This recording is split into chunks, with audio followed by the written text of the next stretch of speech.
Assalamualaikum warahmatullahi wabarakatuh. Selamat pagi, Bapak dan Ibu-ibu. Di sini saya mahasiswa Universitas Jenderal Ahmad Yani Yogyakarta akan melaksanakan penyuluhan tentang tuberkulosis. Sebelumnya perkenalkan saya Aisyah Nurhaliza dan teman saya Venisa Utami. Di sini saya akan melakukan penyuluhan TBC yang bertujuan untuk masyarakat lebih waspada terhadap gejala penyakit TB yang bisa saja dialami siapa saja. Baiklah, langsung saja ya kepada Mbak Penisa, saya persilakan. Baik, terima kasih kepada Mbak Aisyah.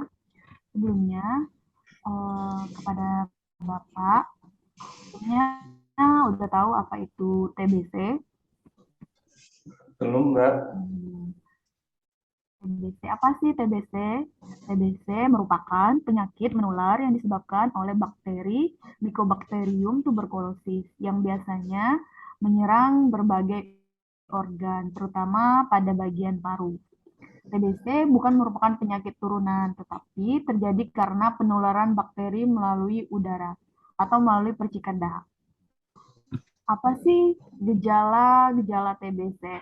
Yang pertama ada gejala utama, yang dimana ada batuk berdahak maupun tidak berdahak. Biasanya di batuk itu penderita mengalami 2 minggu lebih batuk. Dan ada gejala lainnya, yang pertama ada ketika batuk ada nyeri dada, ada sesak napas, demam meriang, ada badan lemas. Yang ketiga, ada nafsu makan dan berat badan berkurang, pembesaran kelenjar, getah bening leher, ketiak, selangkangan. Nah, jika kita mengalami batuk, ada baiknya kita berobat dan periksa. Kita mengalami gejala-gejala yang saya sebutkan tadi, kita segera periksa ke fasilitas kesehatan terdekat, yang dimana biasanya obat TBC itu ada di puskesmas. Apa sih penyebab penyebab tuberkulosis yang disebabkan tadi kan ada yang disebabkan oleh Mycobacterium tuberculosis yang sejenis kuman yang berbentuk ukuran panjang 1-4 mm, tebal 0,3 mm.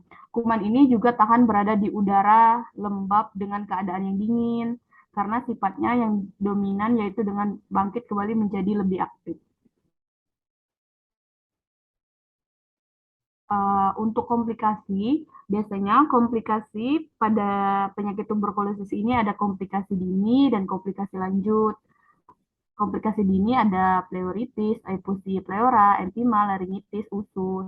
Untuk komplikasi lanjut, biasanya ada obstruksi jalan napas seperti SOPT atau sindrom obstruksi pasca tuberkulosis atau kerusakan parenkim paru. Apa sih cara pencegahan pada tuberkulosis? Nah, pencegahan tuberkulosis yang pertama kita pemeriksaan kontak diberikan terhadap individu yang bergaul erat dengan penderita TB atau BTA positif. Ada juga pencegahannya tuh pemeriksaan max X-ray, yaitu pemeriksaan terhadap kelompok populasi tertentu. Ada untuk pasien tuberkulosis ada vaksinisasi BCG atau Bacillus calmette-guerin. Untuk pencegahan penularan penyakit kepada keluarga dari infeksi kuman, seperti kita biasanya sehari-harinya menutup mulut, menggunakan masker. Gunakan masker untuk menutup mulut kapan saja merupakan langkah pencegahan tuberkulosis secara efektif. Jangan lupa untuk membuang masker secara teratur. Untuk penderita hendaknya meludah di tempat yang tertentu yang diberikan desinfektan atau air sabun. Baiknya kita tinggal di rumah, jangan pergi atau dengan orang lain yang menderita TB paru dengan pengobatan. Hindari udara dingin, usahakan kita terkena sinar matahari. Apabila kita terkena TB paru, ada baiknya kita berjemur di pagi hari dengan udara yang segar. Ada baiknya juga ketika kita menjemur kasur, tempat tidur yang bersih, di pagi hari setiap minggu kali kita bersihkan, itu baik juga untuk penderita TB paru.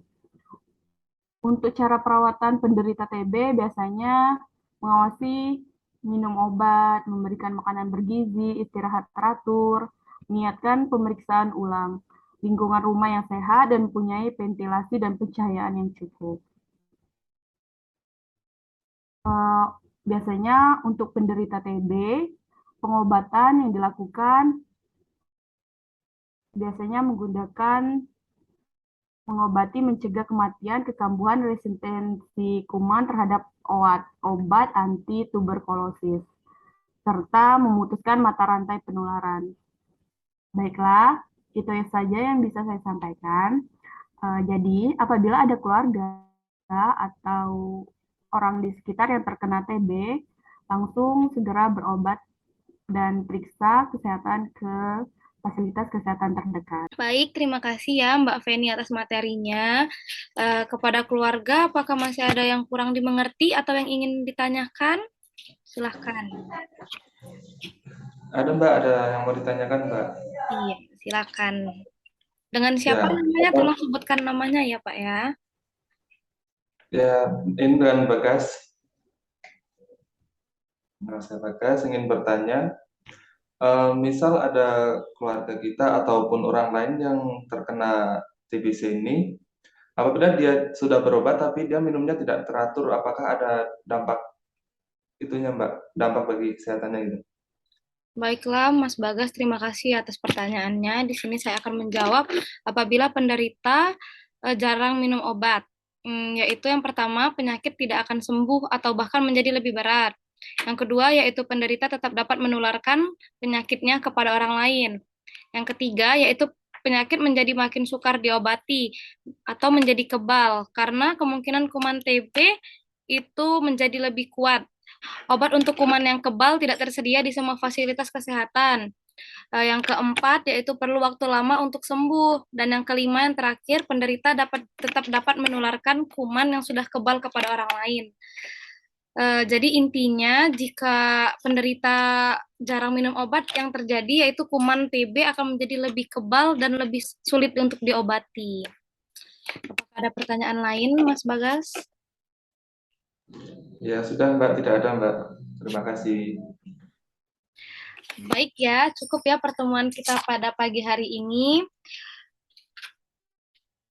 Saya akhiri. Wassalamualaikum warahmatullahi wabarakatuh. Waalaikumsalam warahmatullahi wabarakatuh.